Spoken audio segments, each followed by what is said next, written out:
Welcome to Uncle Chuckie's House of Mess. Can you believe I actually work in this environment? Amazing I get anything done.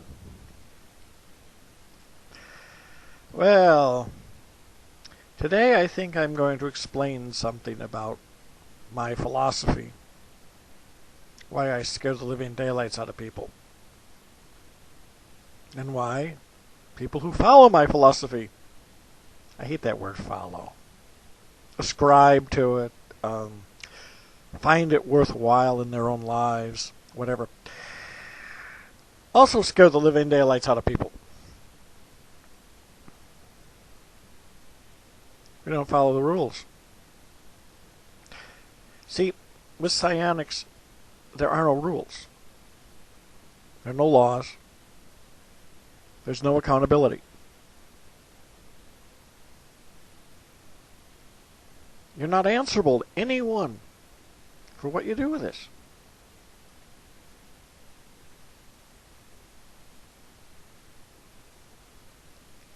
Now, this has been known for a long time.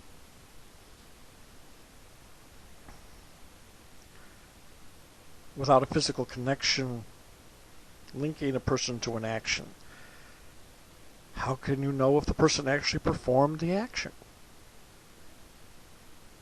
You can't. Let's say you use a radionic device to make your mother-in-law die of a heart attack.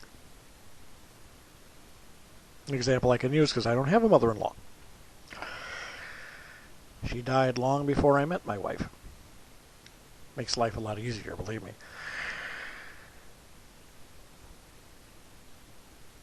But say you do this. People die of heart attacks all the time. There's no physical evidence in the body. They can do an autopsy. Nothing.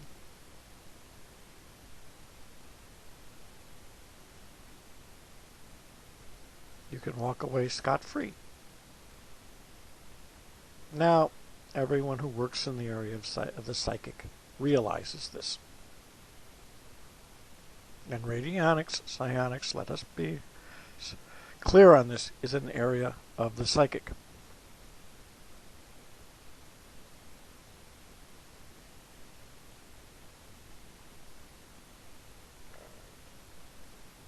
How do they control it?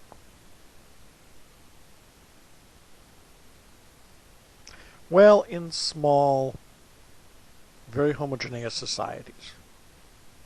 An African village, for example, one controls it by mob rule. Everybody knows everybody. Everybody knows what everybody's doing. Impossible to keep secrets in such an environment. And there is no legality. They are not constrained by the things that constrain people in more complex societies. The more complex the society, the more difficult it is to control antisocial psychic behavior. And make no mistake about this, I am a firm believer in antisocial psychic behavior.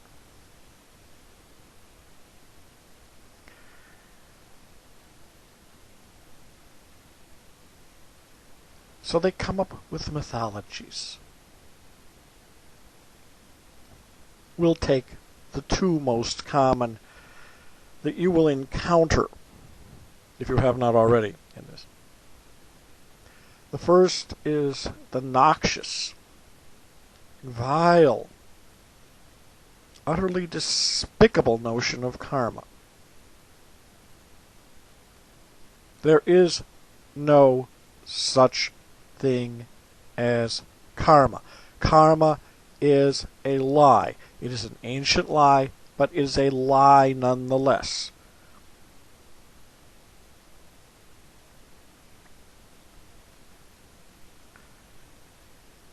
This presents some very serious problems for people who do not realize it, though.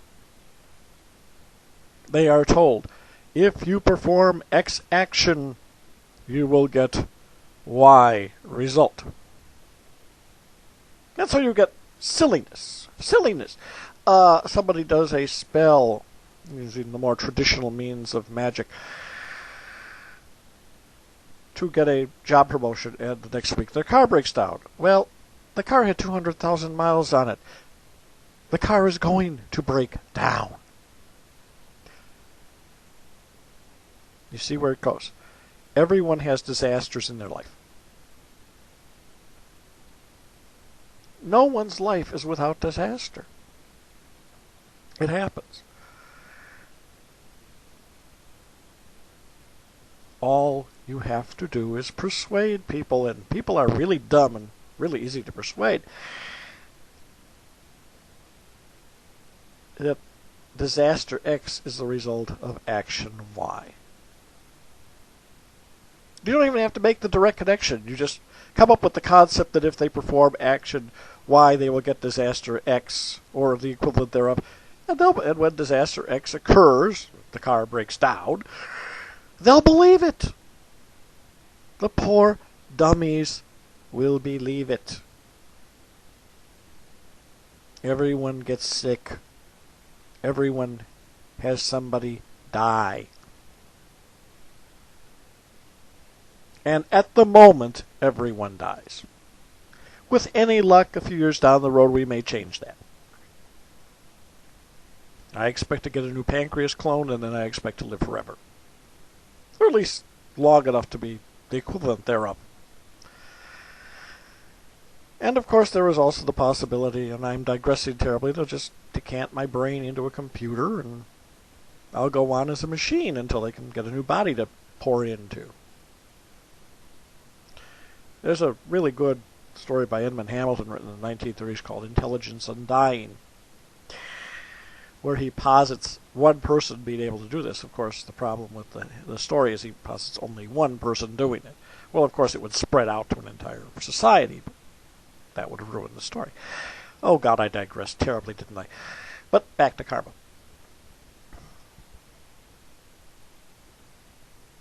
You can see the problem.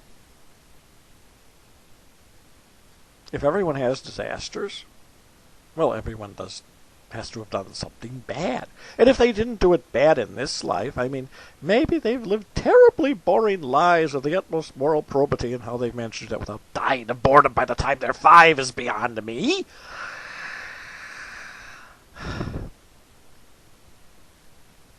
They still have people they love die. They still get sick. They still get kidney stones. They still have to have their gallbladder removed. Their car still breaks down. What have I done to deserve this? You didn't do a goddamn thing, but at least not in this life. But in your last life, you see, you gave a penny to a beggar on Christmas Eve, and as no good deed goes unpunished, you're in real trouble.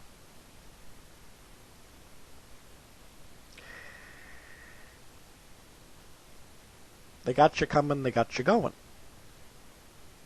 There's no way out.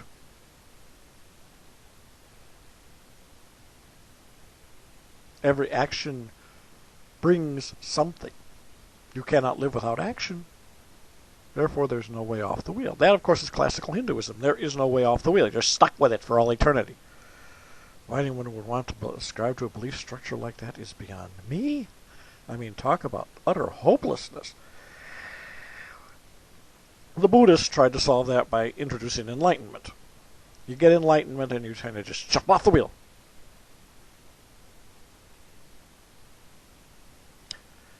But they're still stuck with the notion that if you do something that your society doesn't approve of, you will slip on the ice and break your leg. Or whatever. Abandon it. Don't believe it. It's a means of social control. You don't let yourself be controlled.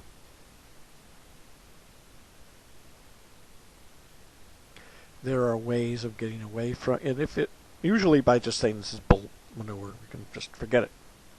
But sometimes, if the person has internalized it, they've heard it so many times that they just can't not believe it, that subconsciously they're going to act on it, even if they know it to be untrue. Consciously they know there's no such thing as karma, but unconsciously they've got this thing floating around in their head that says, I have sinned and the gods are going to strike me with snowstorms.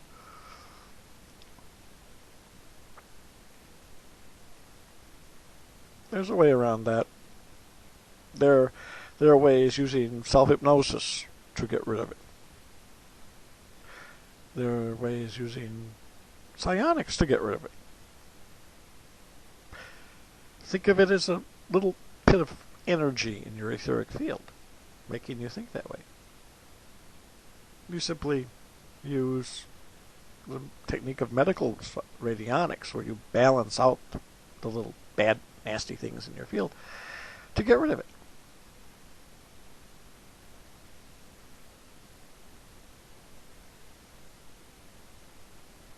It is easily, in any event, the concept is easily removed from your life. If you've got it there, get rid of it. You will be happier without it.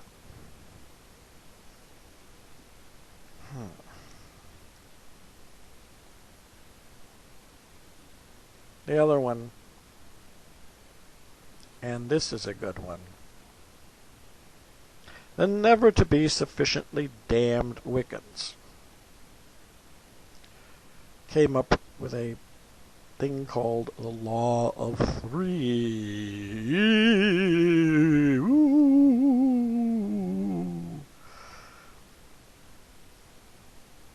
Basically, the Law of Three, it goes like this. If you cast a spell on another witch to make her broomstick crash, you will crash 3 broomsticks of your own. Yeah, right.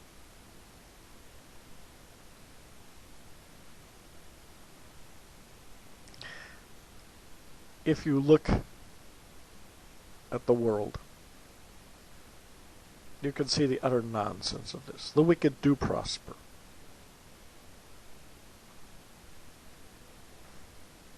Genghis Khan died peacefully in bed. Stalin died peacefully on his couch. Mao Zedong died peacefully in bed of old age.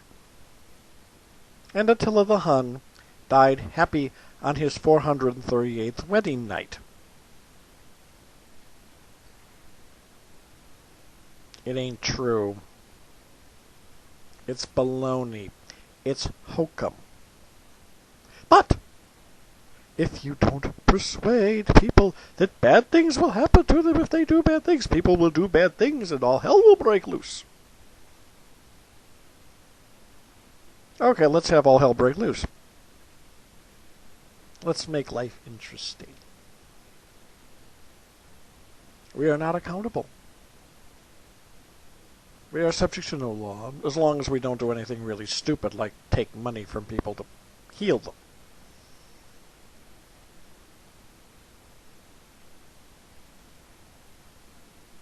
There are no rules. There are no rules. You can do anything you want with psionics that you are able to do. You are subject to no external judgment. There's not a goddamn thing they can do about it. And if you're a really good operator, they won't be stupid enough to try.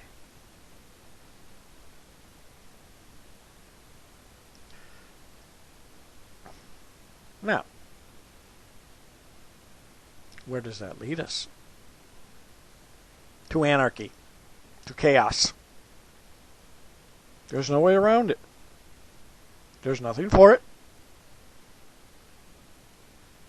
It is a reality that we face. It is a reality that we live with. It ain't going to change. Deal with it.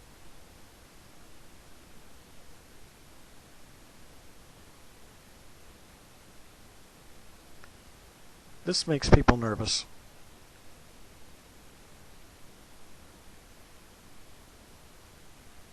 The Chuckites are terrible people. Uncle Chuckie is a terrible man. Yes, I am a terrible man. I do evil things. But this is an evil world. And to live in it, and to survive, and to prosper, you must be willing to do evil things. And this is a dangerous field.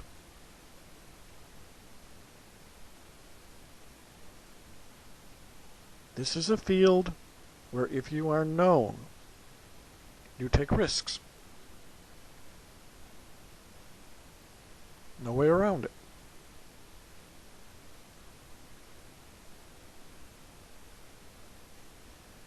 And if you're not the baddest guy on the block, you got problems. Now, there's another side to that, and that's people get paranoid. The dark forces are after me.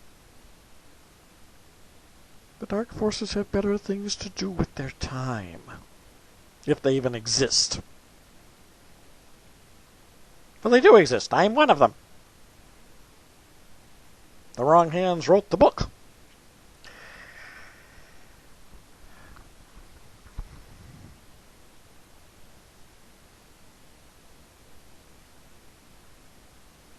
So don't worry about that sort of thing. Don't let that bother you. If you have sufficient ability, you have sufficient power,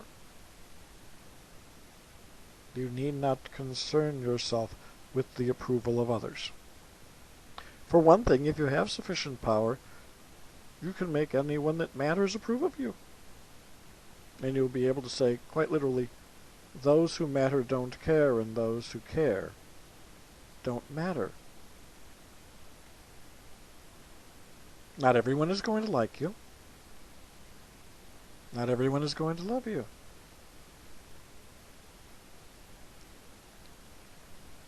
But you don't have to worry about that.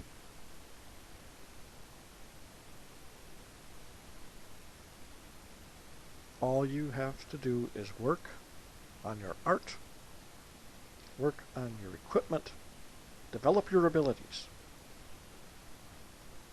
And once you have developed them sufficiently, it won't matter what anybody else thinks. Because you'll be able to do anything you damn well please, and there won't be a goddamn thing they can do about it.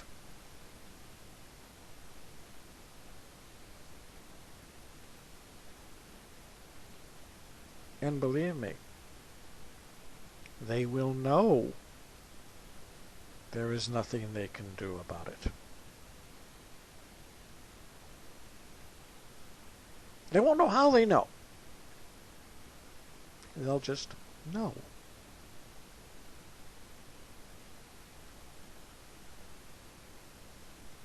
That is the power we have. That is why we are not accountable. That is why we need not care. This is Uncle Chuckie. Have a nice day.